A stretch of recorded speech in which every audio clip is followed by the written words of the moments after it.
Hello from the Dukascopy TV studio in Geneva. We're talking about a possible default of Greece with Chief Economist of Union Bancaire Privée, Patrice Gautry. Welcome to the studio. Good morning, happy to be here. So it's not a very happy occasion, but the negotiations with the Eurogroup and Greece, they have really crashed the weekend. So there is no tangible result, but insecurity. Actually, how surprised were you of this result?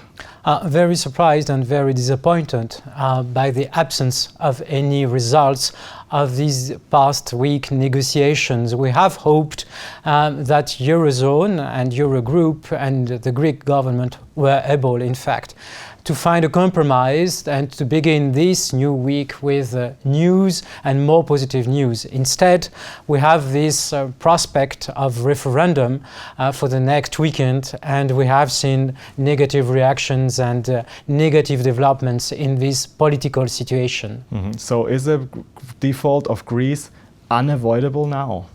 Unfortunately, I would say that on the 1st of July, it will be very difficult for the Greek government to pay back the IMF. So, unfortunately, I would say there is a 100% of probability that the Greek government will not pay back nor the IMF nor the ECB at the beginning of July.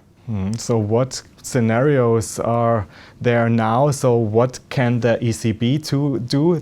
They are the key player. The ECB is the key player. Yes, now? the key things are coming from political developments. And of course, the key actor at this point of time is, rightly, as you said, the ECB. This is the ECB which continues and have already accepted last week to continue to refinance the Greek banks. And as long as this ECB refinancing is maintained, we will not have any collapse of the Greek financial system. But if ever we have not compromised at the end of June, and if ever we have no new political agreement beginning in July, the ECB will have the right to withdraw its support to the Greek bank and the Greek financing system. So now we entered in an uncharted territory, and how long as the ECB will continue and accept to refinance the Greek banks, the situation is slightly, mildly positive, but of course we are still a high level of risk ahead of us. So a potential spillover effect when a default of the Greek state is coming. So actually, which countries would be hit most? Yes, of course. We have to concentrate about peripherals, the European peripherals, that is to say Portugal, Spanish and Ireland, and Italy too. And also, and the major consequences, negative consequences could be seen, and the euro parity against the US dollar. But if ever we enter in this negative scenario, the ECB has a lot of room of maneuver. That is to say, the ECB could intervene using its quantitative easing in order to avoid any contagion effect in the bond market. I do imagine that the ECB could buy, for instance, Portuguese bonds and Spanish bonds, and why not Italian bonds. And for the banking sector, if there are some concerns about the situation in Portugal, Spanish or Italy too, the ECB has the means, in fact, to deliver more liquidity to this specific banking sector.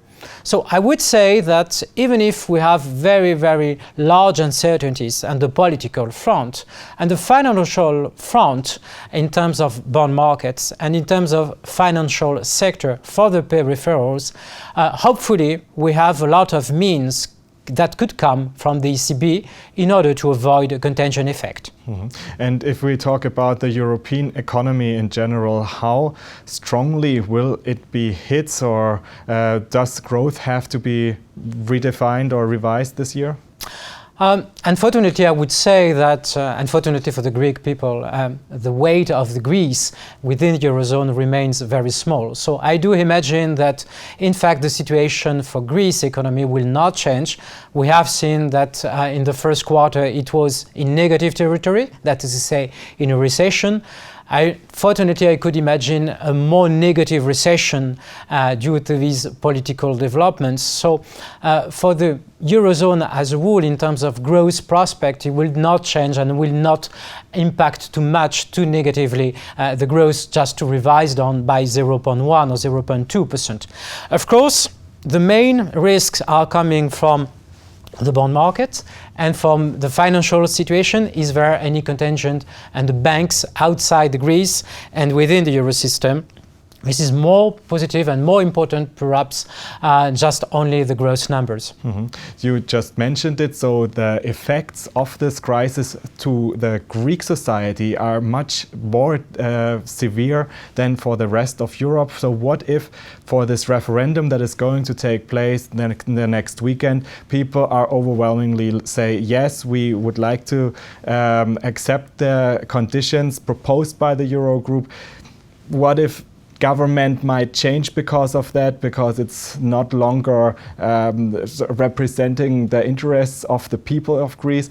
What if a new government would somehow renegotiate? Is there still hope that Greece could stay in the euro and sort of a new aid program could sort of bring everything back on track? If there is no political agreement just ahead of the referendum, all will be delivered by the results of the referendum on the next weekend. If there is a yes, I do imagine that, of course, a new government will be in place in Greece. It will be impossible for Mr. Tsipras to continue to be a prime minister in Greece. But I do imagine that European Commission and the IMF will come with the new government, with a new package of restructuring probably the debt on a long-term basis, and just give some leeway to the government and to give back some money, in fact, to the Greek states, because this is a lack of money which is the most problematic situation in Greece. If ever we have to work with different scenarios. If ever Greek people say, no, we don't want more austerity, this is the way or one step ahead in favor of Grexit. But in a Grexit situation, I would say that as an economist, that the Greek state and the Greek people has a lot to lose, and will lose more than, in fact, the Eurozone as a whole, because it will be very, very difficult to manage the exit from the Eurozone. And even if the funds needed to build a new currency are very huge for the situation in Greece today. Patrice Gautry from Bancaire Privée, thank you very much for being here today and sharing your expertise with us.